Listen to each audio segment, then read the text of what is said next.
Olá, hoje eu vou fazer um vídeo totalmente diferente daqueles que eu já tenho feito.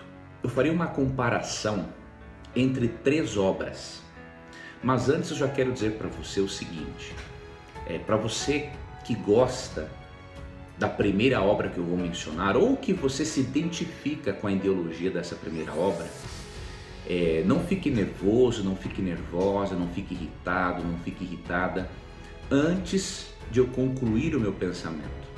Outro aspecto, eu não estou aqui para defender nenhuma vertente política, até porque esse não é um assunto que me interessa. Mas eu preciso mostrar para você as implicações de nós aceitarmos certas ideologias.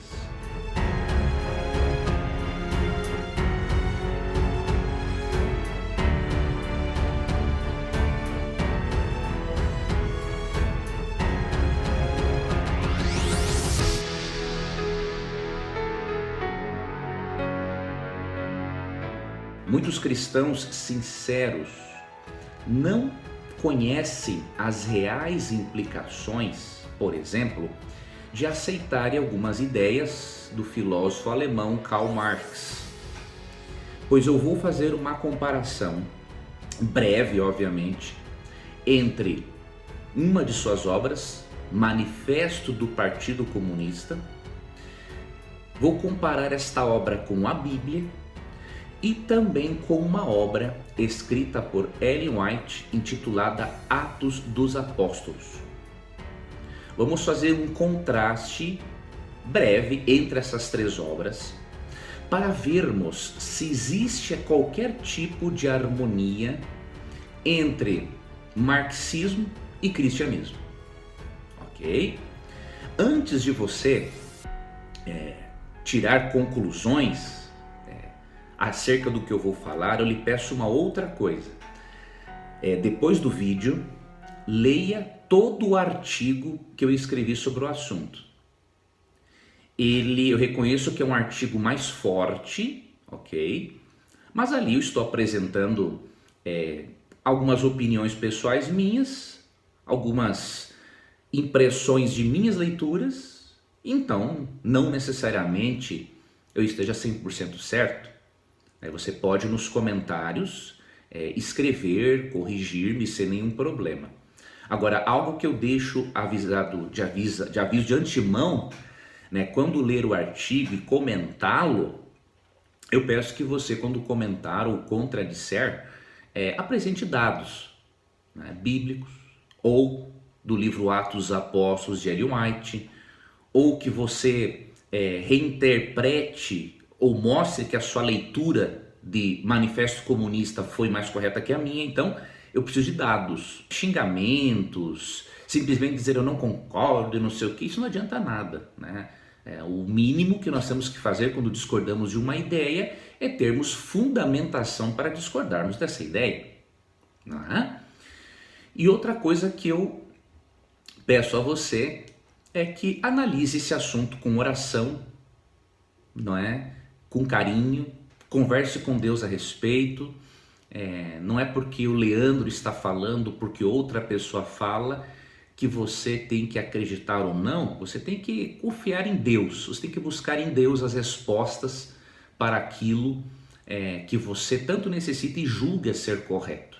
Mas, obviamente, há coisas na ideologia de Karl Marx que são impossíveis de você harmonizar com o cristianismo. Agora, se você pensa diferente, acompanhe esse vídeo até o final e leia todo o meu artigo, ok? Vamos então avaliar 7 pontos. Eu vou contrastar 7 pontos dessas três obras: o Manifesto do Partido Comunista, a Bíblia e o livro Atos dos Apóstolos de Ellen White. Para algum internauta que esteja se perguntando por que ele vai usar essa obra de Ellen White, Ellen White é cofundadora do Adventismo Sétimo Dia, movimento religioso ao qual eu faço parte. E nós cremos que as obras dela são comentários inspirados da Bíblia, diríamos assim. Não colocamos os seus livros no mesmo patamar da Bíblia, como regra de forma alguma, Mas vemos nesses escritos ideias inspiradas, comentários muito interessantes sobre a Bíblia, que nos aproximam da Bíblia, que é a palavra perfeita de Deus.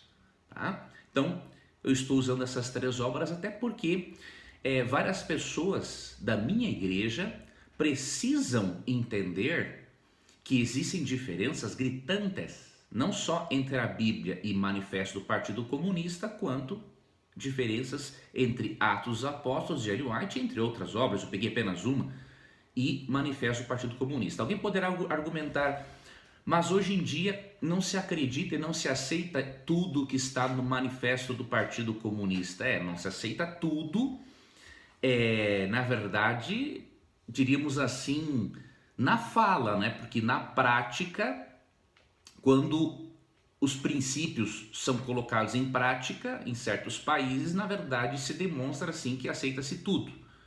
Mas não estou aqui para entrar nessa discussão agora, isso aí nem vai, digamos assim, nos ajudar naquilo que nós nos propomos a fazer agora. Então, 7 pontos eu vou avaliar, vou contrastar entre essas 3 obras, especialmente com a Bíblia, a palavra de Deus, que eu creio ser a palavra de Deus. Nós vamos ver o que essas 3 obras dizem sobre luta de classes, o que essas 3 obras dizem sobre sociedade, religião, fé, família, Estado e propriedade privada. Então, esses são os pontos. E você terá, quando você ler o meu artigo, você terá esta tabela disponível para você baixar no seu computador, imprimir e lê-la depois e ver se há algum fundamento nela ou não, tá bom? Vamos para o primeiro tópico. Você vai ver também alguns momentos na tela, tá? Essas partes da tabela, até para que você possa ler comigo. Vou fazer questão de ler para que você possa, obviamente, não perder as ideias de forma alguma. Primeiro item que vamos avaliar é o que essas 3 obras falam sobre luta de classes, tá? Ou seja, burguesia e proletariado, ricos e pobres. Na página 62 da sua obra, Marx e Engels, né, que era parceiro de Marx, escreveu o seguinte: a história de toda a sociedade até hoje tem sido a história de luta de classes. Ou seja, para ele, a história da sociedade é uma luta entre burgueses e proletários. O que a Bíblia diz a respeito? Em Efésios 6, verso 12.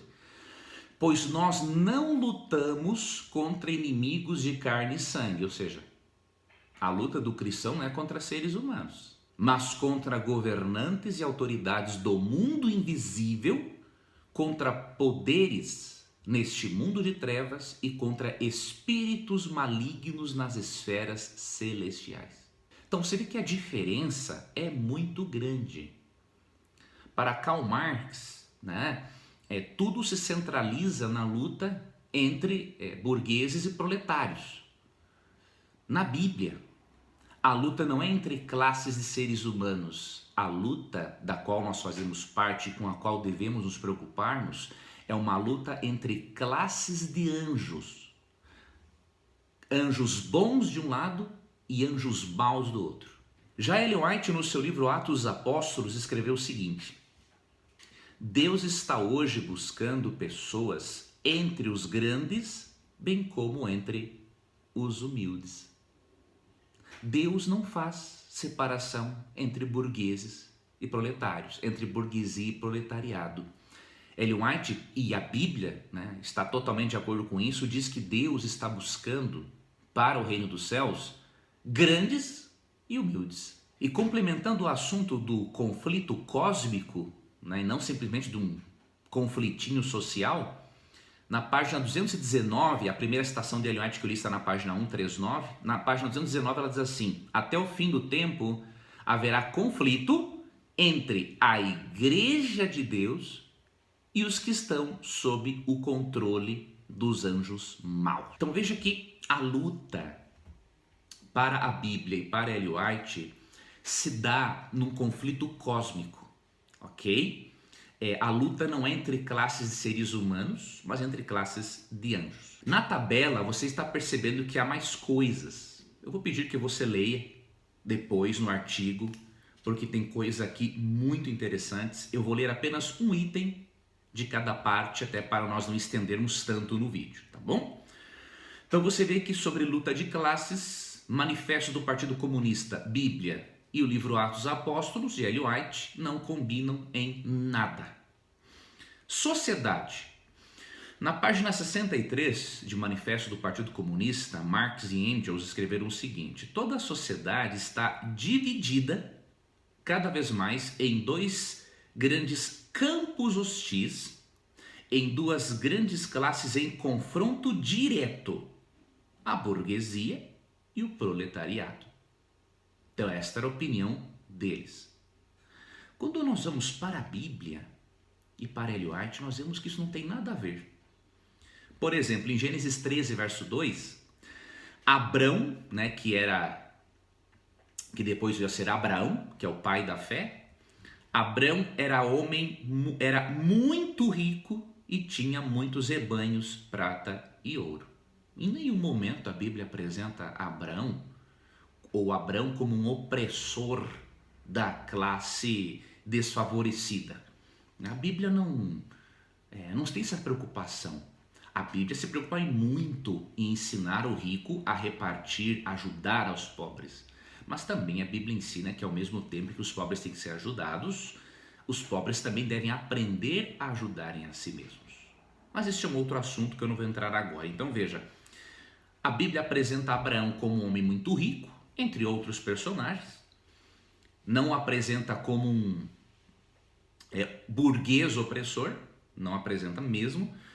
E Gálatas 3, 26 a 29, aí discorda de vez de Manifesto do Partido Comunista, né? Pois todos vocês, pobres e ricos, obviamente, são filhos de Deus por meio da fé em Cristo Jesus. Todos, pobres e ricos, obviamente, os que foram unidos com Cristo no batismo, se revestiram de Cristo. Não importa se a pessoa é rica ou se é pobre. Se ela é batizada e aceita Cristo como Salvador, ela está unida com Cristo, com seus irmãos, não é? Não há mais judeu, nem gentil, escravo, nem livre, homem, nem mulher, pois todos vocês, seja pobre ou seja rico, são um em Cristo Jesus. E agora que pertencem a Cristo, ou seja, pobres e ricos, são verdadeiros filhos de Abraão, homem de fé e que era muito rico, né? Herdeiros dele, segundo a promessa de Deus. Então você pare para analisar o próprio fato de Cristo chamar para serem apóstolos pessoas simples e ao mesmo tempo chamar Abraão, um homem muito rico, para ser o pai da fé. Isso demonstra que todos têm lugar no coração de Deus e que Deus chama a todos e que Deus não faz divisão entre burguesia e proletariado. O evangelho quer alcançar a todos. Ellen White, no seu livro Atos dos Apóstolos, página 104, falando de José de Arimateia e Nicodemos, que também eram homens ricos, ela escreveu o seguinte: o apoio desses ricos e honrados homens, veja, há pessoas ricas e honradas, assim como há pobres honrados. Há ricos desonestos e há pobres desonestos, né? O problema não é o dinheiro, o problema é a pessoa. Eu li uma frase uma vez que tem toda a razão, que o dinheiro não muda as pessoas, ele só potencializa aquilo que as pessoas já são, né?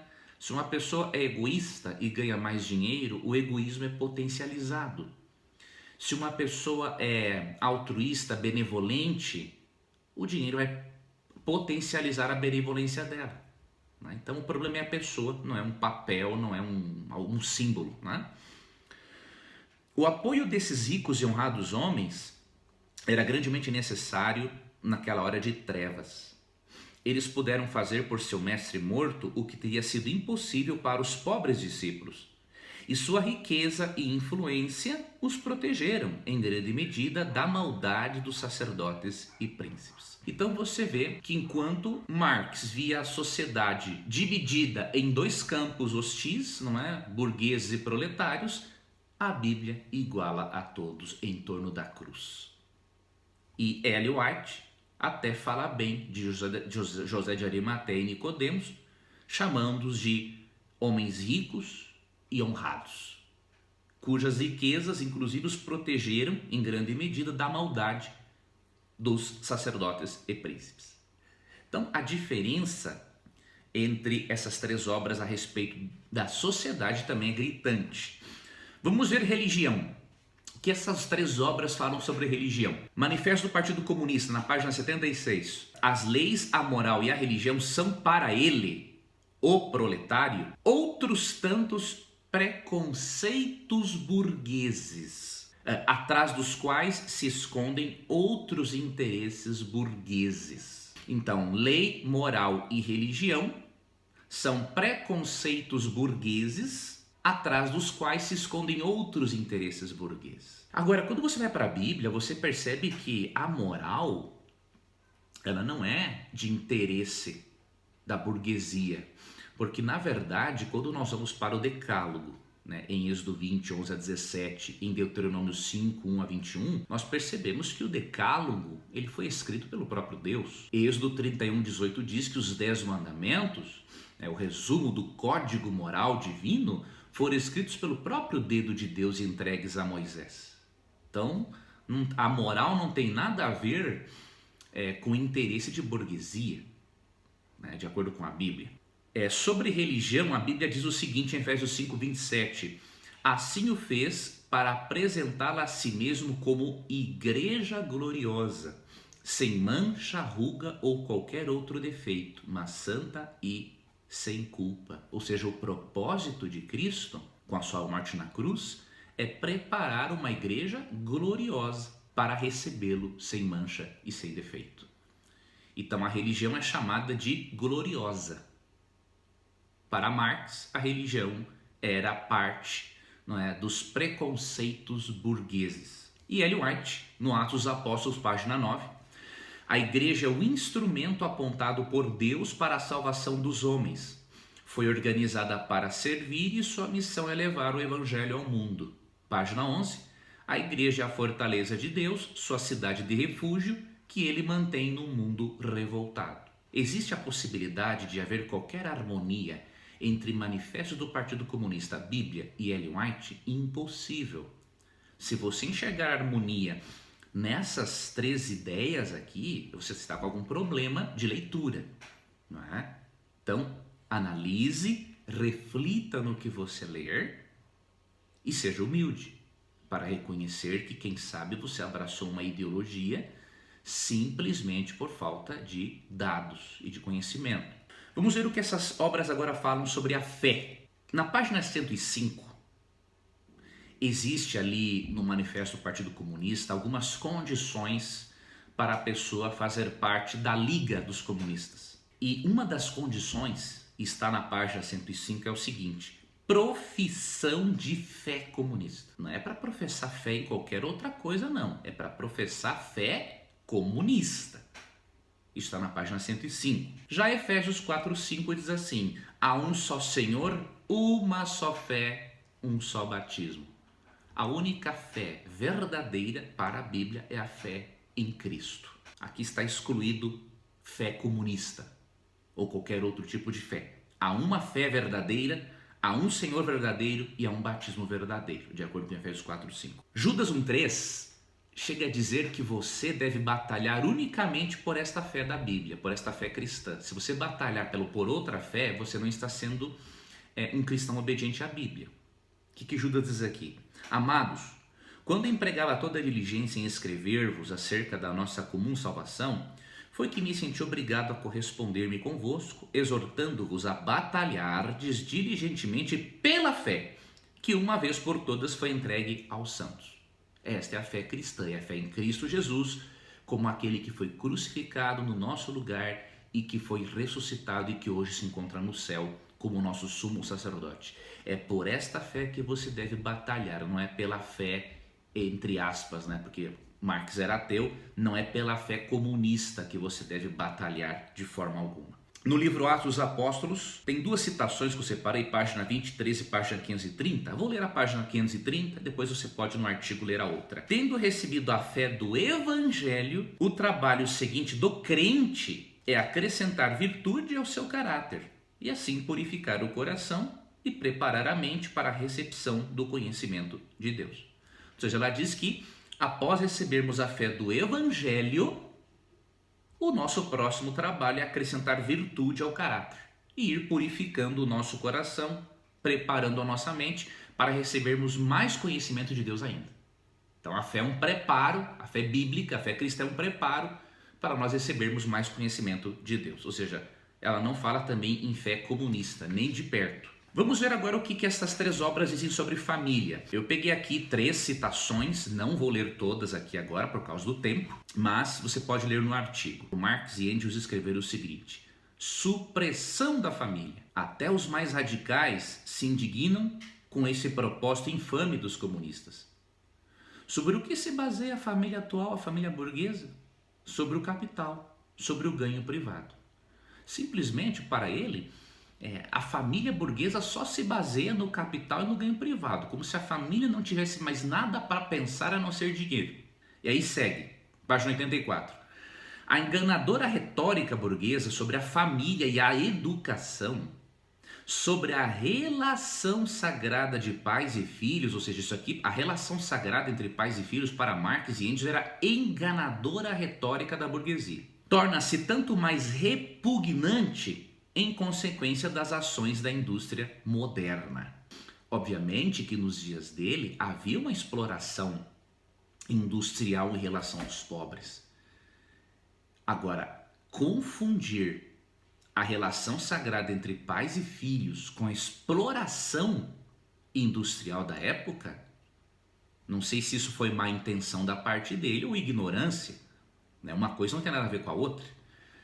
E na página 85 ele disse: o casamento burguês é na realidade um sistema de esposa em comum. Portanto, quando muito, poder-se-ia censurar os comunistas por desejarem introduzir um sistema abertamente legalizado de amor livre, em substituição a um hipocritamente escondido. O que ele argumenta é o seguinte, né? Que se os burgueses têm uma esposa, mas no fim das contas eles acabam traindo a esposa, então é melhor introduzir abertamente um sistema legalizado de amor livre, que substitua aquilo que hipocritamente está escondido. Na verdade, não é normatizando o pecado que nós vamos resolver o problema do pecado, instruindo as pessoas quanto à vontade de Deus. Agora, enquanto que Marx fala mal da relação entre pais e filhos e fala mal do casamento, o que a Bíblia diz? Efésios 6, 1 a 4. Filhos, obedeçam a seus pais no Senhor,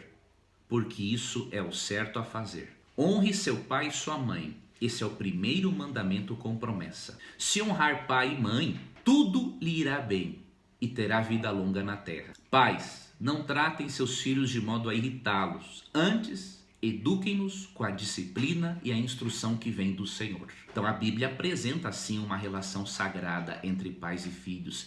Tanto que se os filhos honrarem os pais, a Bíblia diz que há uma promessa de vida longa para esses filhos. Então não tem nada a ver aquilo com o que Karl Marx diz.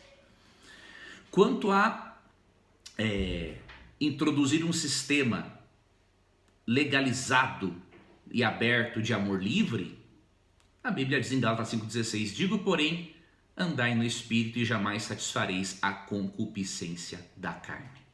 Então a Bíblia obviamente não concorda com o manifesto do Partido Comunista. Infelizmente o matrimônio foi corrompido pelo pecado, nós não podemos ser hipócritas, né, e dizer o contrário, mas o matrimônio continua sendo o plano de Deus para o ser humano.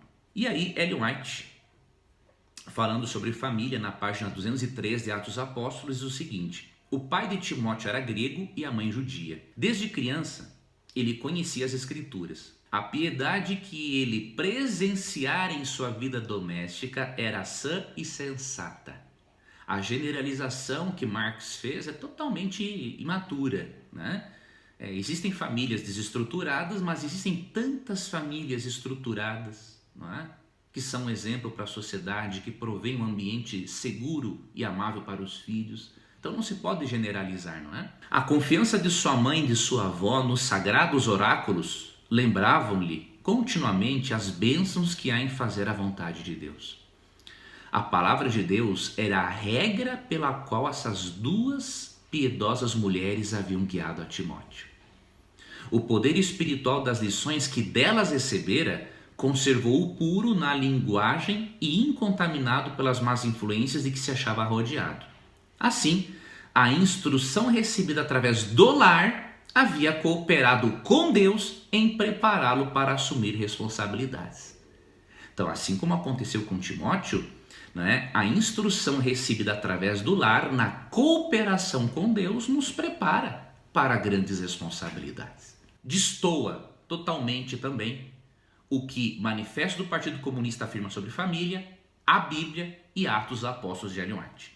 O que essas três obras têm a dizer sobre o Estado? Nas páginas 85 e 87 de Manifesto do Partido Comunista é dito o seguinte: como o proletariado tem como objetivo conquistar o poder político e elevar-se à condição de classe dirigente nacional, Estado, isto é, do proletariado organizado como classe dominante. Então, para eles, né, Marx e Engels, o Estado deveria ser conquistado pelo proletariado.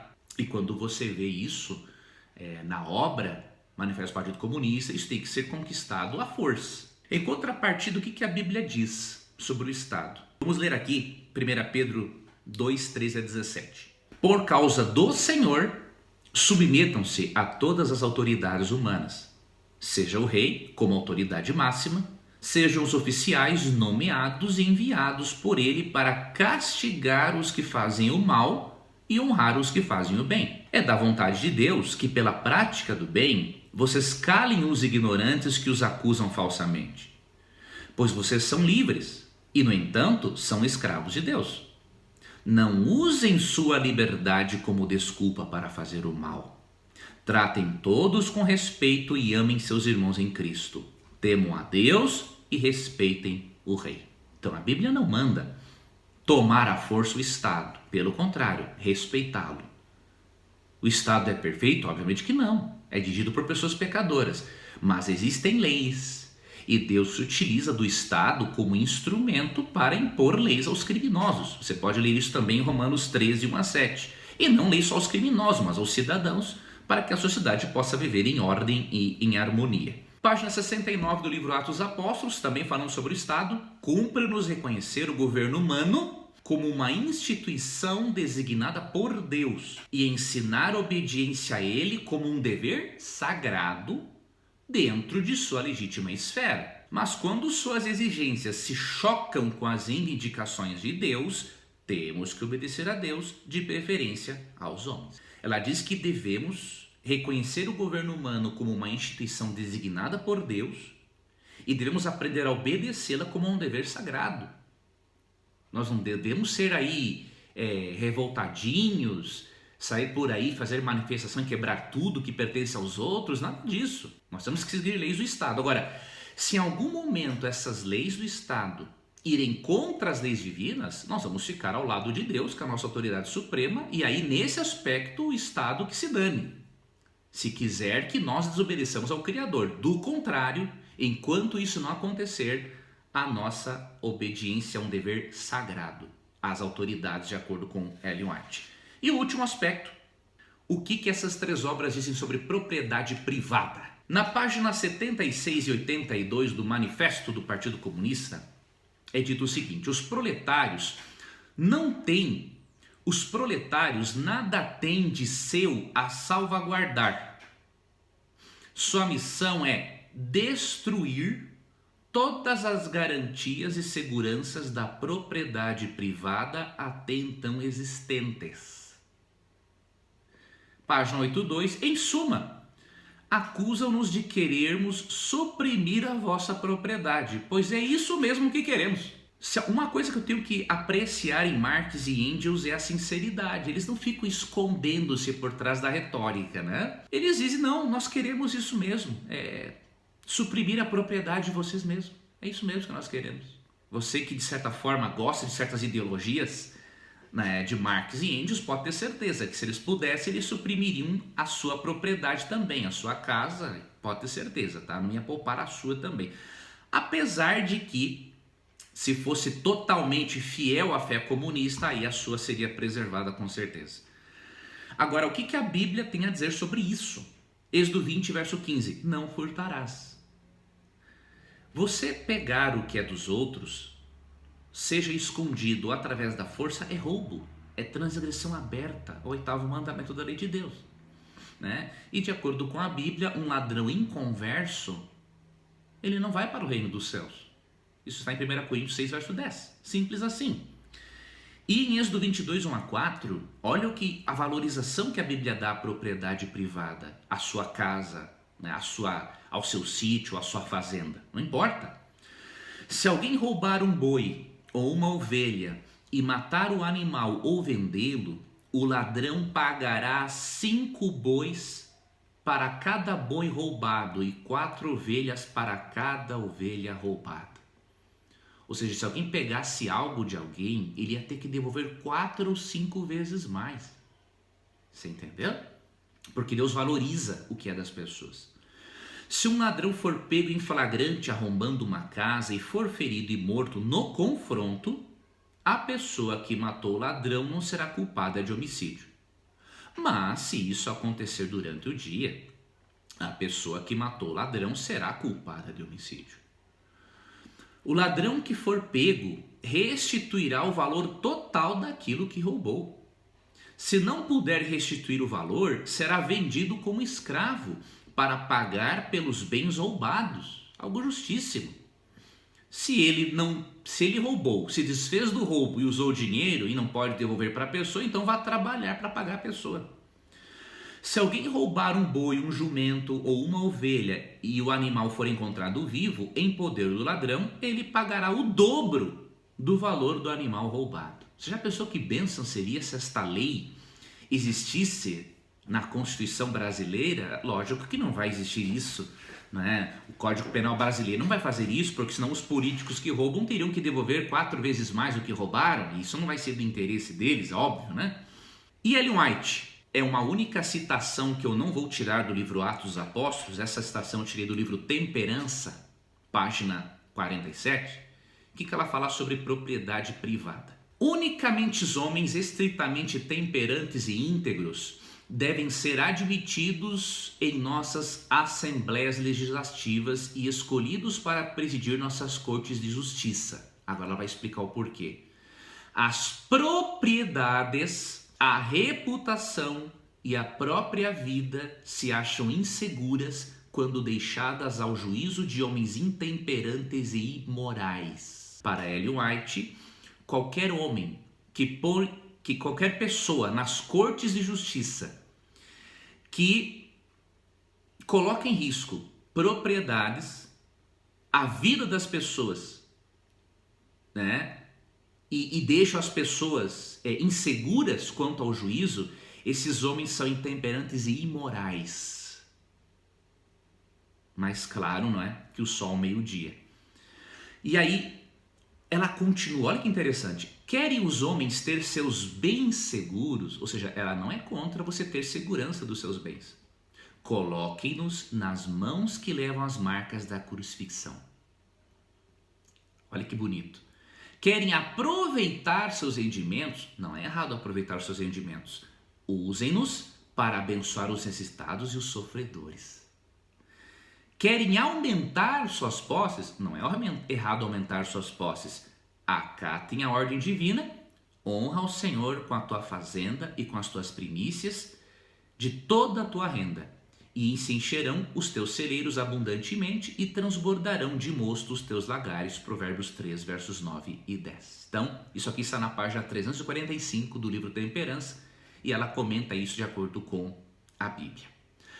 Então, o que você pode concluir a partir desses 7 pontos e deste vídeo que eu apresentei? Não existe harmonia entre Manifesto do Partido Comunista, Bíblia e Ellen G. White. Se você pensou até agora que existia alguma harmonia, você não estava com as informações corretas. Então eu peço a você, dê coerência à sua fé. Leia isto que eu disponibilizo no blog, reflita, peça ajuda a Deus e deixe de lado qualquer tipo de ideologia que contradiga a Bíblia e os escritos de Ellen White. Que Deus abençoe a você, espero que você leia todo o artigo, vai ser uma honra para mim ter os seus comentários, sejam a favor ou contra.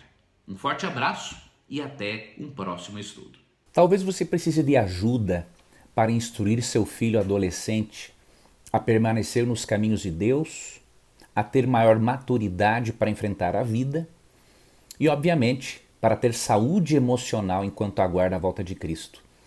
E eu quero lhe ajudar nisso. Eu preparei um e-book, um material com algumas dicas que vão ajudar a você que é pai, que é mãe ou que é avô, ou a você mesmo que é adolescente, com dicas bíblicas e também de alguns psicólogos cristãos, para que o adolescente possa ter uma adolescência fluida, bem vivida, com saúde e que realmente sirva de base para uma fase adulta saudável.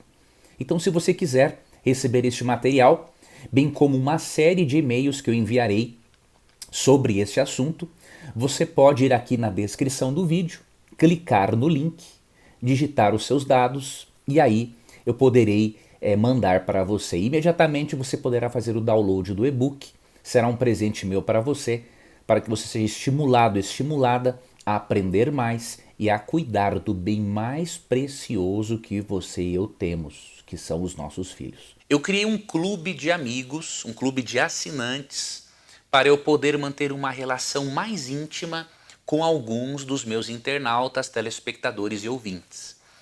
Obviamente, este grupo vai chegar o momento em que eu vou ter de fechá-lo, porque senão eu não vou poder atender a todas as pessoas como eu gostaria. Eu gostaria de convidar você a fazer parte deste clube. Né? É um clube de assinatura, um valor muito irrisório, para eu postar muitos materiais de qualidade para você e também para eu continuar aí trabalhando, adquirindo equipamentos bons para poder gravar esse conteúdo de qualidade para você. Se você quiser fazer parte deste grupo, deste clube de amigos, vá também aqui no link, na descrição do vídeo, conheça mais a respeito.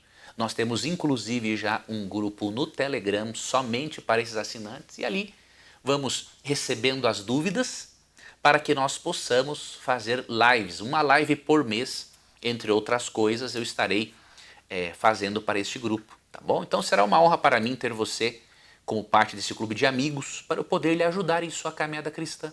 Eu tenho muita coisa para repartir com você e que, obviamente, mesmo que nós já tenhamos mais de 500 vídeos aqui no YouTube, isso é uma parcelinha, né, de tudo aquilo que nós temos para aprender juntos. Então eu espero a você, entre ali no clube, se inscreva, vai ser um prazer para mim ter você como aluno, tá bom? Um abração e estou lhe aguardando.